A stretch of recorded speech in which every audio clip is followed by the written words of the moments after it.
Assalamu alaikum everyone. My name is Umar Shahzad and today's topic is Senate of Pakistan.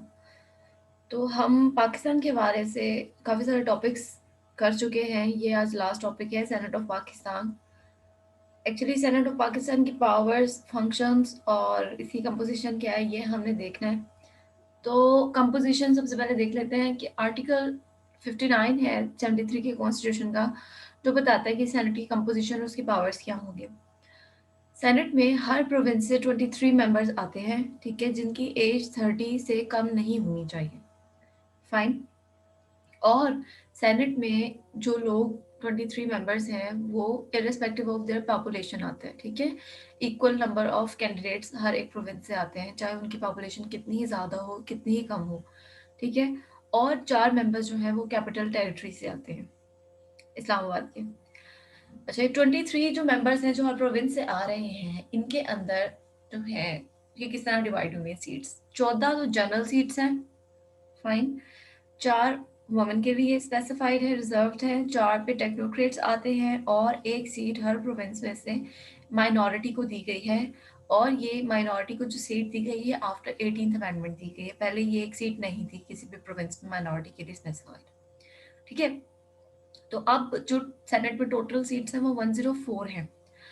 8 seats जो हैं वो फाटा के लिए specialised हैं और ये सीट्स जो हैं 25th अमेंडमेंट के बाद ख़त्म कर दी गई हैं, ठीक है। 2024 से ये सीट्स जो हैं 96 तक रिड्यूस कर दी जाएंगी, क्योंकि 8 सीट्स जो हैं वो फाटा की ख़त्म कर दिए, क्योंकि फाटा को मर्ज कर दिया गया केपी में। अब केपी से ही फाटा की रिप्रेजेंटेशन होगी नेक्स्ट टाइम से 24 से। सेनेट जो है वो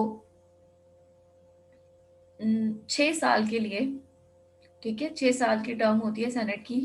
और सेनेट के जो समझ लें क्वाजाई परमानेंट हाउस है, हर 3 साल बाद इलेक्शंस होते हैं और आधी जो है उसकी स्ट्रेंथ सेनेट की वो हर 3 साल बाद रिप्लेस हो जाती है नए मेंबर्स से, ठीक है।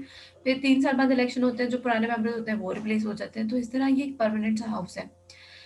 कॉन्स्टिट्यूशन हमारा कहता है 73 का कि सेनेट को डिसॉल्व नहीं किया जा सकता, ठीक है। ये एक परमानेंट हाउस है। अच्छा, सेनेट के रोल क्या है, सेनेट क्यों रखी गई है पाकिस्तान में, ठीक है। तो सेनेट का सिर्फ एक ही मकसद है कि पाकिस्तान जो है एक्चुअली में एक डाइवर्स नेशंस की कंट्री है। सिंधी, बलोची, हजारवी, पश्तून्स और पंजाबियंस, सराइकी, ठीक है। तो अब क्या है, आपने उन सबको रिप्रेजेंटेशन देनी थी, बट लोअर हाउस में रिप्रेजेंटेशन तो पॉपुलेशन की बेसिस पे थी। फिर जिस प्रोविंस में पॉपुलेशन ज़्यादा नहीं है, उनकी कम सीट्स हैं, तो वो प्रॉपर्ली अपने आप को रिप्रेजेंट नहीं कर पा रहे थे। और आपको पता है कि जी हमारा कॉन्स्टिट्यूशन जब बन रहा था तो सबसे पहला मसला यही पड़ा था कि जी रिप्रेजेंटेशन प्रॉपर्ली नहीं हो रही थी, प्रोविंसेस में इशू आ रहा था, ठीक है। तो इसको रिजॉल्व करने के लिए जब हमने 73 का कॉन्स्टिट्यूशन बनाया तो हमने 2 हाउसेस बनाए। अपर हाउस में हमने इक्वल रिप्रेजेंटेशन सारे प्रोविंस को दे दी इर्रिस्पेक्टिव ऑफ देयर पॉपुलेशन, ताकि उनकी एक हैवी से मौजूद हो जब लॉ पास हो रहे हों तो। फाइन। और फिर हमने हार्मनी प्रमोट करनी थी, वो जो सेंस ऑफ एक्सप्लॉयटेशन या सेंस ऑफ डिप्रिवेशन किसी ऐसे प्रोविंस में आ जाए जिनकी पॉपुलेशन कम है या स्मॉलर प्रोविंस है, तो उसको भी अवॉइड करने के लिए, नेशनल इंटीग्रेशन को एनहांस करने के लिए, इन चीज़ों के लिए हमने इस हाउस को बनाया। फाइन। तो इस हाउस का इम्पोर्टेंट काम क्या है कि ये growth, prosperity, sense of cohesion और पीस को प्रमोट करता है।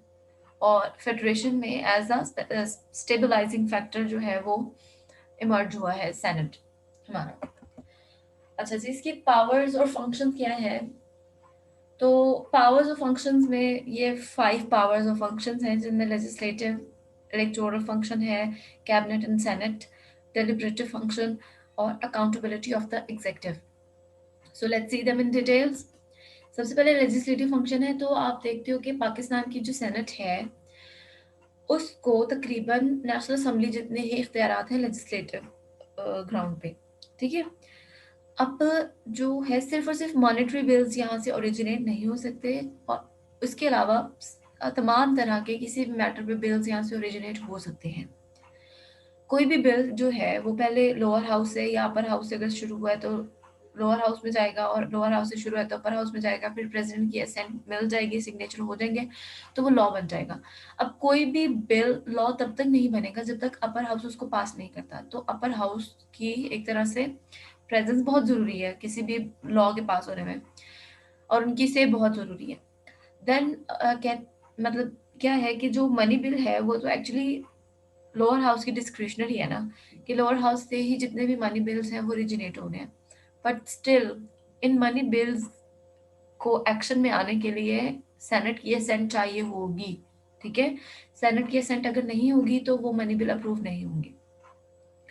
देन क्या होता है, क्योंकि हम देख रहे हैं कि सेनेट की और लोअर हाउस की पावर्स ऑलमोस्ट इक्वल हैं, तो क्लैश राइज हो सकता है। दोनों हाउस अगर किसी एक चीज पे कंसेंसस नहीं कर पा रहे तो फिर क्या तरीका हम लोग लेकर आएंगे।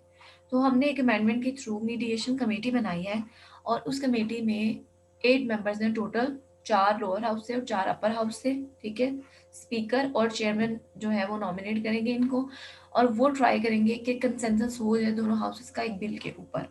ठीक है, अगर कोई डिसएग्रीमेंट है, और अगर एग्रीमेंट नहीं आ रहा तो फिर उसको कैंसिल कर दिया जाता है। नेक्स्ट फंक्शन है सेनेट का इलेक्टोरल फंक्शन। तो जी इलेक्टोरल फंक्शन में क्या है कि आर्टिकल 50 ऑफ द कॉन्स्टिट्यूशन कहता है कि जो मजलिस शूरा है ना पाकिस्तान की, उसमें क्या होगा, प्रेसिडेंट होगा और 2 हाउसेस होंगे। ठीक है, नेशनल असेंबली एंड सेनेट। अब प्रेसिडेंट को कौन चुनेगा? ठीक है, प्रेसिडेंट को ये दोनों जो हाउसेस हैं पार्लियामेंट के, ये दोनों इलेक्ट करते हैं। फाइन, ये दोनों हाउसेस प्रेसिडेंट को इलेक्ट करते हैं। अगर मुल्क में प्रेसिडेंट नहीं है किसी भी वजह से, हो सकता है कि वो बीमार हो गए हैं या काम नहीं कर पा रहे, या कोई भी इशू है, वो चले गए मुल्क से बाहर किसी मीटिंग में, तो अब प्रेसिडेंसी के एक्शंस कौन परफॉर्म करेगा? वो सेनेट चेयरमैन परफॉर्म करते हैं। ठीक है, ये आपको पता होगा। आजकल हमारे चेयरमैन सेनेट कौन है? काइंडली कमेंट में मेंशन कीजिएगा, मुझे बताइएगा कि आजकल सेनेट के चेयरमैन कौन है और वाइस चेयरमैन कौन है। ठीक है, अच्छा जी। नेक्स्ट क्या है, कैबिनेट इन सेनेट। अब इस हेडिंग का क्या मतलब है कि कैबिनेट में सेनेट के मेंबर्स की तादाद कितनी हो सकती है या होनी चाहिए। ठीक है, या कैबिनेट में से सेनेट से लोग आ सकते हैं? नहीं, तो ऑब्वियसली आ सकते हैं। सेनेट के मेंबर्स को कैबिनेट में लिया जा सकता है, बट एक टाइम में उनकी तादाद 1/4 से ज्यादा ना हो। टोटल कैबिनेट की जितनी तादाद है ना, उसमें 1/4 से मेंबर्स जो है वो ज्यादा ना हो। ठीक है, फेडरल मिनिस्ट्री में तो सेनेट से मिनिस्टर्स आते हैं। ठीक है, और वो स्टेट के फंक्शंस को परफॉर्म करने में हेल्प भी करते हैं प्राइम मिनिस्टर की। ठीक है, नेक्स्ट डेलिब्रेटिव फंक्शन। अब डेलिब्रेटिव फंक्शन में क्या होता है, हम बहुत दफा बहुत सारे कॉन्स्टिट्यूशंस में इसको डिस्कस कर चुके हैं। डेलिब्रेटिव फंक्शन में क्या होता है कि आप किसी भी पब्लिक इंपॉर्टेंस का कोई इशू उठाते हैं, उसके ऊपर हाउस में डिस्कशंस होती हैं, और जो है एक तरह से ओपिनियंस दी जाती हैं, फिर उससे कोई पॉलिसी जो है बनाई जाती है, या फिर कोई एक्शन लिया जाता है उस एक मैटर के ऊपर। Right, this is deliberative function. अब सेनेट में क्या है कि ये डेलिब्रेटिव फंक्शन परफॉर्म होते हैं कब? जब भी सेनेट की कोई सिटिंग होगी तो आखिरी का 1 घंटा 0 आवर कहलाता है, और वो 0 आवर में कोई भी एक इशू, पब्लिक इंपॉर्टेंस का इशू जो कि बहुत अर्जेंट है, उसको उठा लिया जाता है। उसके ऊपर एग्जॉस्टिव डेलिब्रेशंस होती हैं। ठीक है, जिनको इमीडिएट अटेंशन की जरूरत होती है, फिर उनके हिसाब से कोई पॉलिसी वगैरह सजेस्ट की जाती है, कोई एक्शन लिया जाता है। This is deliberative function. अच्छा, सेनेट में अकाउंटेबिलिटी ऑफ द एग्जेक्टिव का फंक्शन भी परफॉर्म किया जाता है। आपने जब यूएस की सेनेट के हवाले से पढ़ा है तो हमने ये देखा था कि सेनेट इम्पीच कर सकती है प्रेसिडेंट को। ठीक है, और वहाँ के जुडिशरी के मेंबर्स को भी। तो इसी तरह का कुछ काम हमारी सेनेट भी परफॉर्म करती है। ठीक है, प्रेसिडेंट को ऑफिस से रिमूव भी किया जा सकता है। ठीक है, इम्पीचमेंट के थ्रू, या कोई रेजोल्यूशन ले आए हैं उसके थ्रू। ठीक है, और रेजोल्यूशन में 2/3 ऑफ द टोटल मेंबर जो है पार्लियामेंट के, ज्वाइंट सिटिंग है दोनों हाउसेस की, तब 2/3 मेंबर जो है अग्री हो गए हैं कि प्रेसिडेंट को आपने हटाना है उस सीट से। ठीक है, तो आप उसको हटा देंगे। फिर उसके बाद क्या है कि जब प्रेसिडेंट की सीट वेकेंट है तो चेयरमैन सेनेट जो है वो सीट को एज अ प्रेसिडेंट ले लेंगे। ठीक है, वहाँ अपने प्रेसिडेंसी के जो है एक्शंस वो परफॉर्म करेंगे। अच्छा, इस दौरान में जल्द अज जल्द इलेक्शंस करवाए जाएंगे ताकि जो रियल एग्जेक्टिव है या प्रेसिडेंट है वो अपनी सीट संभाल ले, ठीक है। तो that's all about the powers of the senate and composition of the senate. I hope कि आपको ये लेक्चर समझ आया होगा। If you have any query, कोई क्वेश्चंस हैं, तो kindly mention them in the comments below, और मैं आपके जितने भी कमेंट्स हैं उनको पढ़ती हूँ और इंशाल्लाह जवाब भी दूंगी। और आपने एक सवाल का जवाब देना है कि आजकल हमारे सेनेट के चेयरमैन कौन हैं। तो थैंक यू फॉर लिसनिंग, और इंशाल्लाह मैं और वीडियोस भी लेकर आऊंगी। तो आप काइंडली चैनल को सब्सक्राइब कर लें और बेल का आइकन दबा दें। Thank you so much. Allah Hafiz.